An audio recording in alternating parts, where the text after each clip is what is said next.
వీక్షిస్తున్న తెలుగు ప్రేక్షకులందరికీ నమస్కారం. ఏపీ రాష్ట్రంలో ప్రభుత్వ ఉద్యోగుల యొక్క జీతాలపై మరికొన్ని వివరాలైతే రావడం జరిగింది. ఇప్పటికే మీ అందరికీ తెలుసు. జీతాలు సరైన సమయానికి వచ్చినప్పటికీ కూడా అనుకున్న విధంగా మంచిగా జీతాలైతే అందకపోవడంతో ఉద్యోగులు ఎంతోమంది ఇబ్బంది పడుతున్నారు. మరి యొక్క అభిప్రాయాలు కూడా వారు తెలియజేస్తూనే వస్తున్నారు.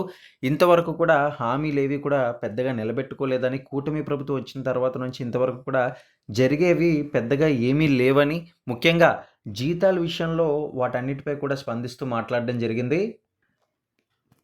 అయితే వారి యొక్క జీతాలపై ఏపీ ప్రభుత్వానికి అశ్రద్ధ ఎందుకు అని చెప్పేసి ఉద్యోగ సంఘ నేతలు ప్రశ్నిస్తున్నారు.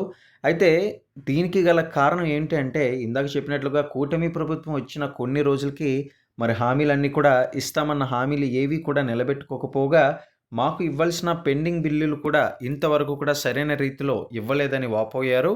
ఇలా అయితే గనుక నెల జీతాల్లో మాకు రావాల్సిన బకాయిలను కలిపి ఇస్తేనే మేము ఇబ్బంది పడకుండా ఉంటాము, కానీ ఇంతవరకు కూడా ఆ పరిస్థితి వల్ల చాలా ఇబ్బంది పడాల్సి వస్తుందని, మాకు పెండింగ్ బకాయిలు ఉండిపోవడం వల్ల జీతాలు చాలలేని జీతాలతో ఉంటున్నామని చెప్పి ఉద్యోగుల యొక్క ఈఎంఐలు కూడా కట్టక ఇబ్బంది పడుతున్నామని చెప్పేసి తెలియజేస్తున్నారు. ఇటీవలే బొప్పరాజు గారు మాట్లాడిన విషయాలపై కూడా స్పందించడం జరిగింది. పీఆర్సీ, ఐఆర్ అదేవిధంగా ఓపీఎస్ వంటి సమస్యలపై ఆయన మాట్లాడడం జరిగింది.